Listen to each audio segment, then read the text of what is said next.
Boa tarde, tudo bem? Hoje nós vamos para uma aulinha de língua portuguesa e geografia. Então, peguem a apostila de vocês, abra lá na página 37 de língua portuguesa, tá? Por dentro do canal. Então, nós vamos falar um pouquinho mais sobre canais na internet, tá? A forma de comunicação atualmente mais utilizada é a tecnologia, principalmente agora, né? Nesse isolamento social, nessa etapa que nós estamos vivenciando. Então, nós vamos abordar um pouquinho mais. Olha lá, aqui na 1, nós vamos apenas conversar, tá bom? Na 1 e na 2, tá bom? Então, vamos lá, olha só. Converse com os colegas sobre as questões a seguir. Vocês já ouviram falar no YouTube? Creio que sim, né? Pois é por aqui que vocês estão vendo o vídeo da aula de hoje, por exemplo. E vocês, com certeza, já viram alguns outros vídeos postados nesse canal. Já acessou algum canal do YouTube? Com certeza, né? Então, vamos lá. C. Sabe como são chamadas as pessoas que postam as matérias nos canais? Vocês conhecem como que elas são chamadas? Então, quem posta um canal, um vídeo, uma reportagem, uma matéria, a plataforma que é o YouTube é chamada de YouTuber, tá? Então, é uma pessoa, um YouTuber. Então, vamos lá. Você sabe o que quer dizer YouTube? Conhece alguém que tem um canal no YouTube? Vocês conhecem ou vocês mesmos têm? Ou conhece uma outra pessoa que tem? Quais YouTubers você conhece? Questionem aí, fica um pensamento para vocês, tá? 2. O que acha de assistir um vídeo no YouTube? Aguarde a orientação do professor e depois converse com as salas e os colegas sobre o que assistir. Vou deixar um videozinho.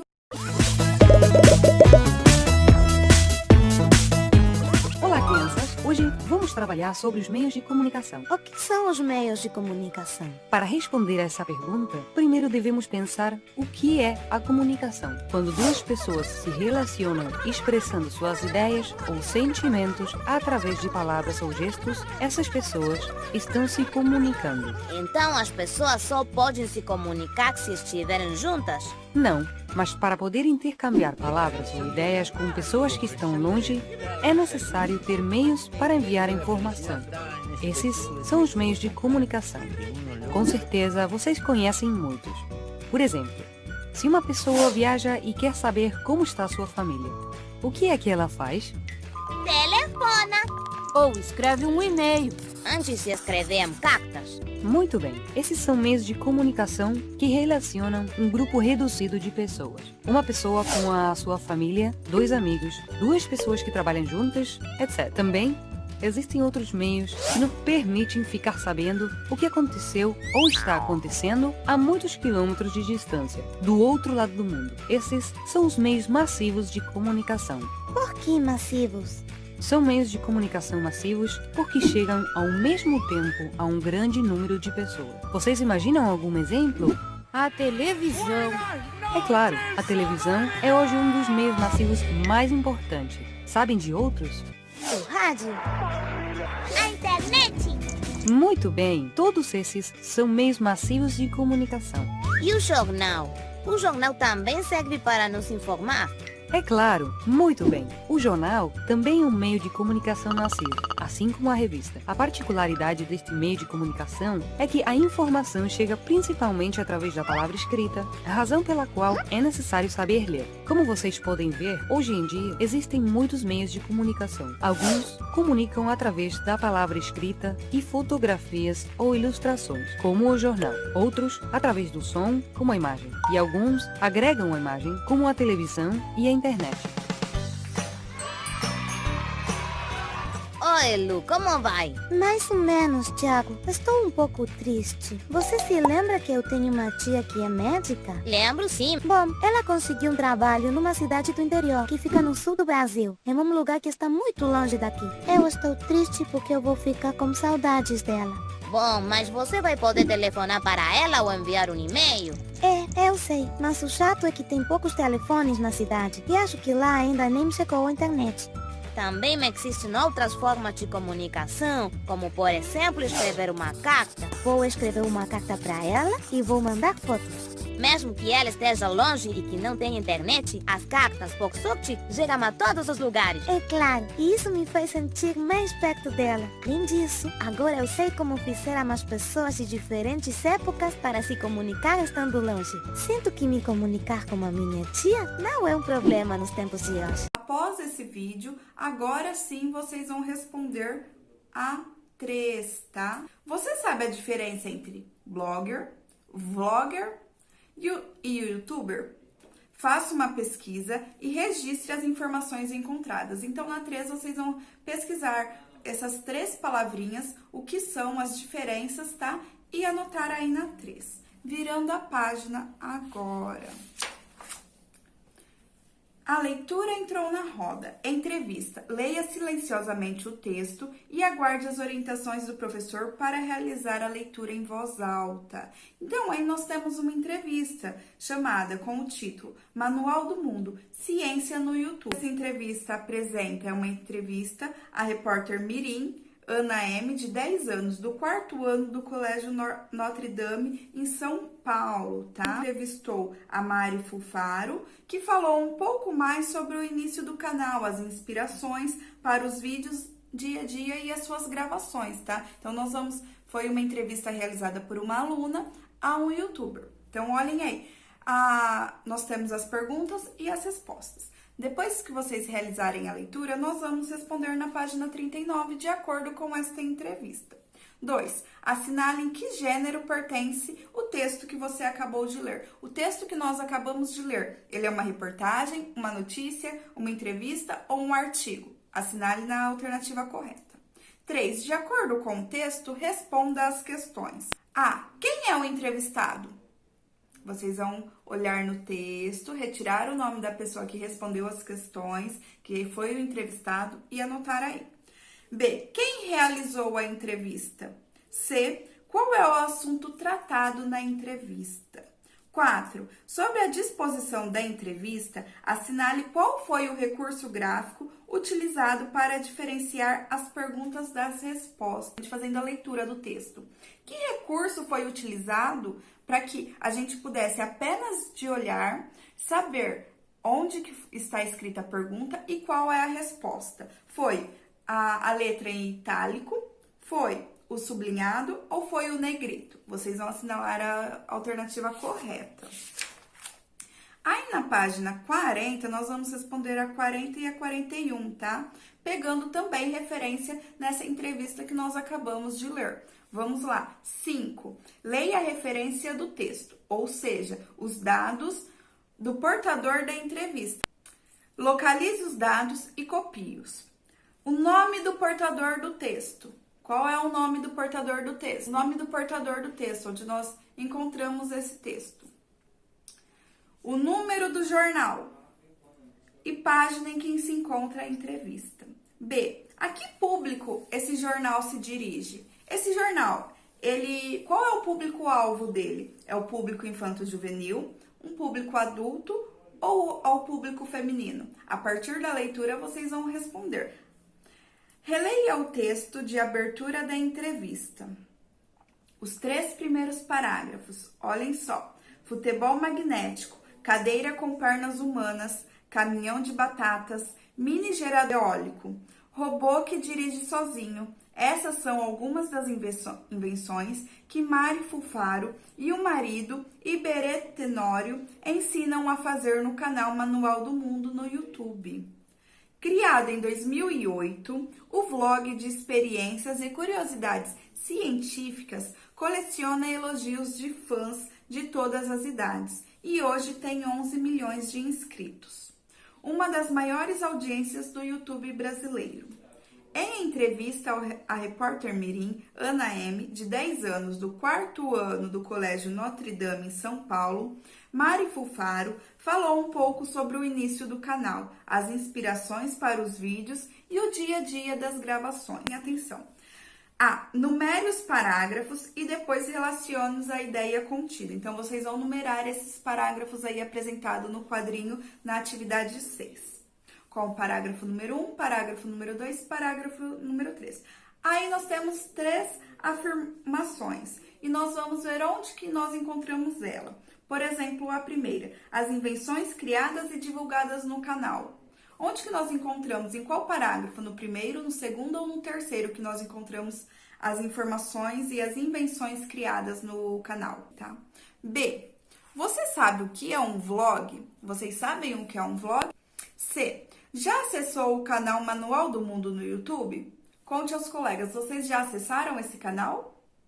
Quem não acessou pode acessar, tá bom? Se ainda não conhecia o canal, depois de ler o texto, ficou interessado em conhecê-lo? Se vocês não conhecem esse canal, depois de realizar a leitura da entrevista, vocês sentiram interesse em conhecer este canal? Se sim, responda que sim e o porquê que chamou a sua atenção despertou o interesse. Se não, coloquem que não e o porquê não despertou o seu interesse, tá? 7. Volte ao primeiro parágrafo e copie o trecho que contém algumas das informações ensinadas no canal Manual do Mundo no YouTube. Em seguida, faça o que se pede. Então, vocês vão voltar lá na entrevista, copiar o trecho onde cita as invenções que são ensinadas por este canal, tá? Aí, A. Circule no trecho o sinal de pontuação que tem a função de separar elementos de uma enumeração. Então, nós vamos voltar lá no trechinho, lembrando que é no trecho que está destacado na atividade 6. Nós vamos responder da atividade 7 com base no trecho da atividade 6 ainda, tá? Então, vocês vão circular ali na atividade 6. Então, circule o sinal de pontuação que tem esta função. Depois, na B, escreva qual das invenções citadas você gostaria de aprender. Dessas invenções que foram citadas aí, que o canal ensina, quais delas você mais gostou? Quais você se interessaria em aprender? 8. Localize no segundo parágrafo as informações a seguir e copie-as aqui. Ainda de acordo, nós vamos localizar de acordo com os trechos separados na atividade 6, tá bom? A. O ano em que o vlog foi criado. Em que ano o vlog foi criado? B. O que o vlog divulga? O que esse vlog divulga? Vocês vão colocar aí, tá bom? Agora, por hoje, em língua portuguesa, nós vamos parar por aqui. Agora, pegue a sua apostila de geografia. Geografia, nós vamos dar continuidade na página 21. Nós vamos falar sobre o crescimento e desenvolvimento das cidades. Nós vamos falar sobre o crescimento e desenvolvimento das cidades. Então, nós temos aí alguns textos para ler, tá? Nós também temos no cantinho aí da página um QR Code, que é só vocês colocarem o celular, a câmera, tá? E enquadrar, que vai direcionar vocês a mais informações desta atividade.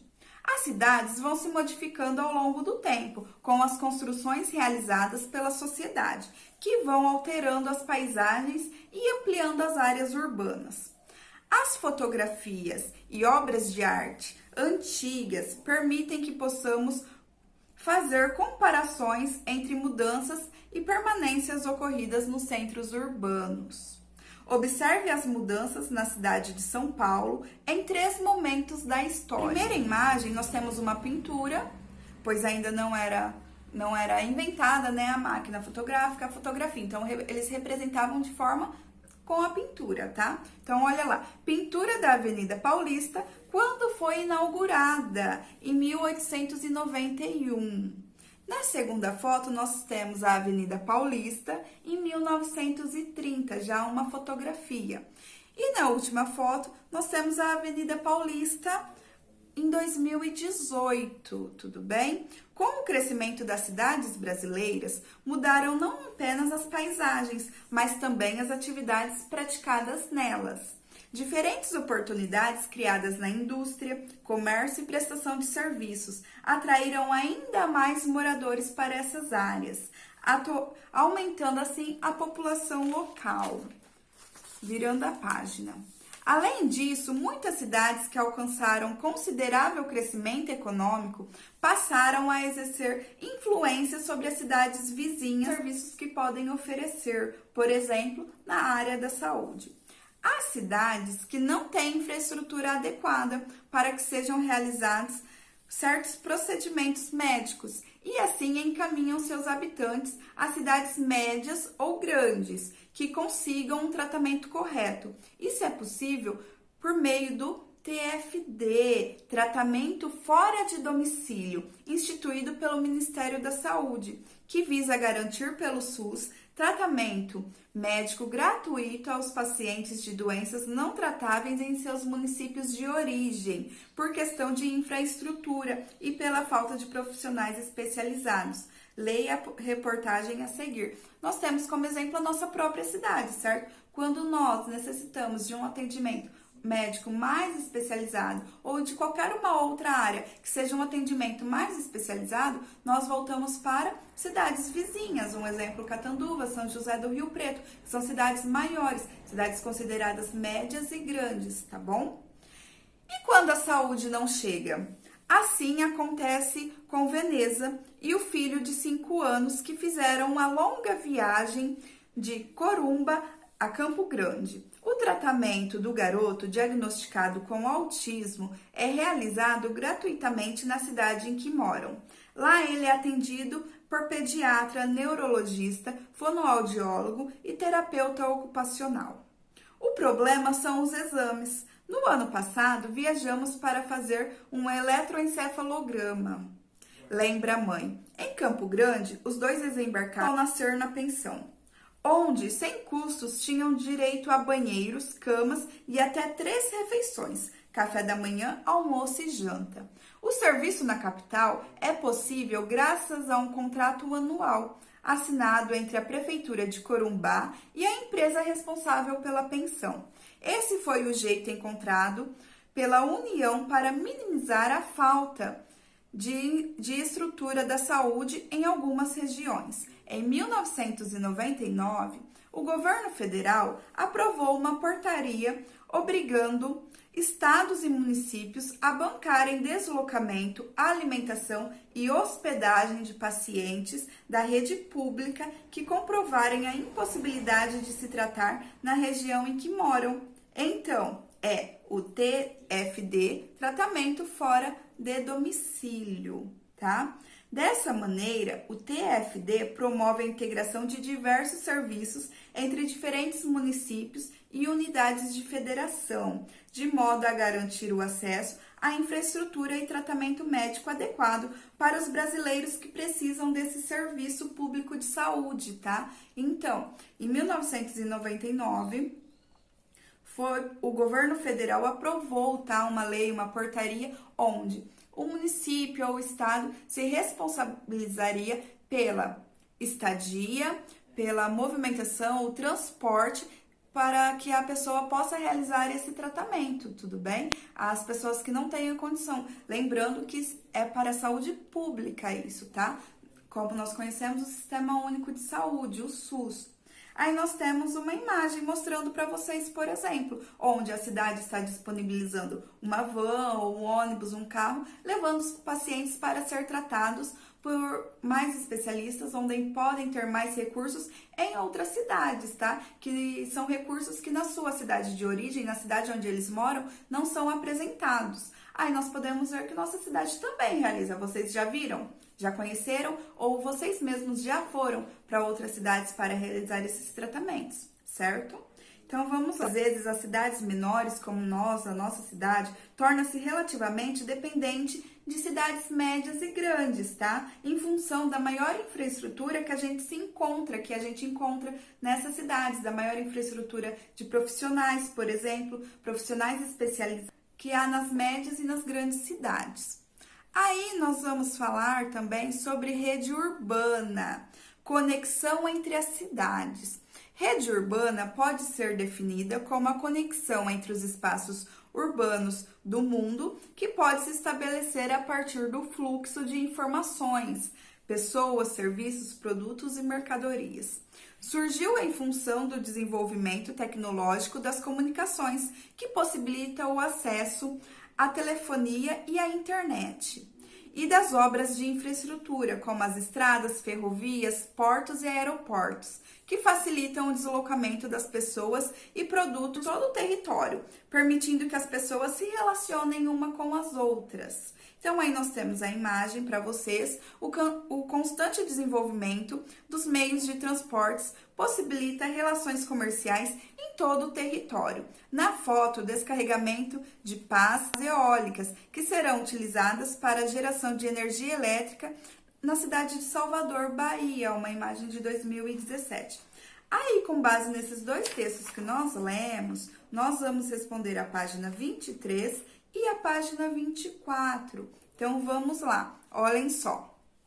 1. Analise as imagens a seguir que retratam parte da Avenida Rebouças, em São Paulo. Então, nós temos a imagem de 1936 e a imagem de 2012. Construção da Avenida Rebouças em 1936 e movimento de pessoas e veículos na Avenida Rebouças em 2014. O que podemos observar nessas imagens? O que nós podemos notar? Quais mudanças nós podemos notar nessas duas imagens? B. Por que ao longo do tempo ocorreram tantas modificações nas paisagens de diversas cidades, como apareceu aqui nas imagens acima? Como que nós podemos explicar isso? Por que ocorreu tanta mudança assim? 2. Leia novamente a reportagem na página 22 e depois responda as questões propostas. A.